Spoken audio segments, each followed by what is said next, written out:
Chapter 2. And there went a man of the house of Levi, and took to wife a daughter of Levi.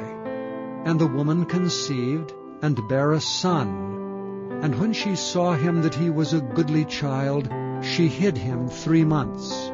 And when she could no longer hide him, she took for him an ark of bulrushes, and daubed it with slime and with pitch, and put the child therein. And she laid it in the flags by the river's brink. And his sisters stood afar off, to wit what would be done to him. And the daughter of Pharaoh came down to wash herself at the river, and her maidens walked along by the river's side. And when she saw the ark among the flags, she sent her maid to fetch it.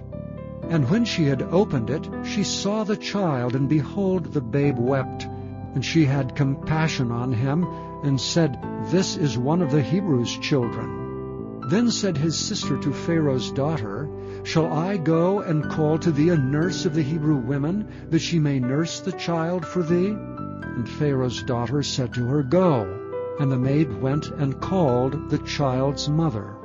And Pharaoh's daughter said unto her, Take this child away and nurse it for me, and I will give thee thy wages. And the woman took the child and nursed it. And the child grew, and she brought him unto Pharaoh's daughter, and he became her son. And she called his name Moses. And she said, Because I drew him out of the water. And it came to pass in those days, when Moses was grown, that he went out unto his brethren, and looked on their burdens. And he spied an Egyptian smiting an Hebrew, one of his brethren.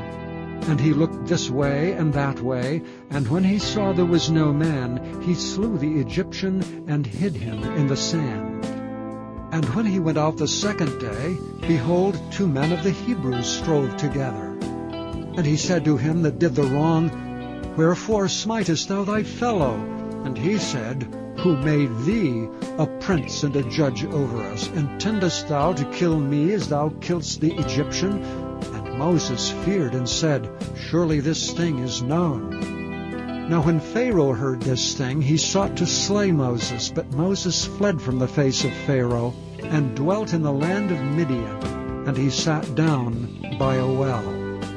Now the priest of Midian had 7 daughters, and they came and drew water, and filled the troughs to water their father's flock. And the shepherds came and drove them away, but Moses stood up and helped them, and watered their flock. And when they came to Reuel their father, he said, How is it that ye are come so soon today?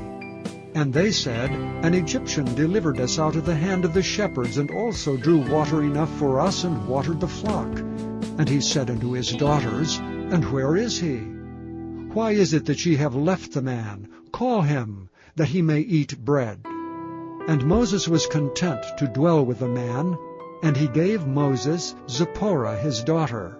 And she bare him a son, and he called his name Gershom. For he said, I have been a stranger in a strange land. And it came to pass in process of time, that the king of Egypt died, and the children of Israel sighed by reason of the bondage, and they cried, and their cry came up unto God by reason of the bondage. And God heard their groaning, and God remembered his covenant with Abraham, with Isaac, and with Jacob. And God looked upon the children of Israel, and God had respect unto them.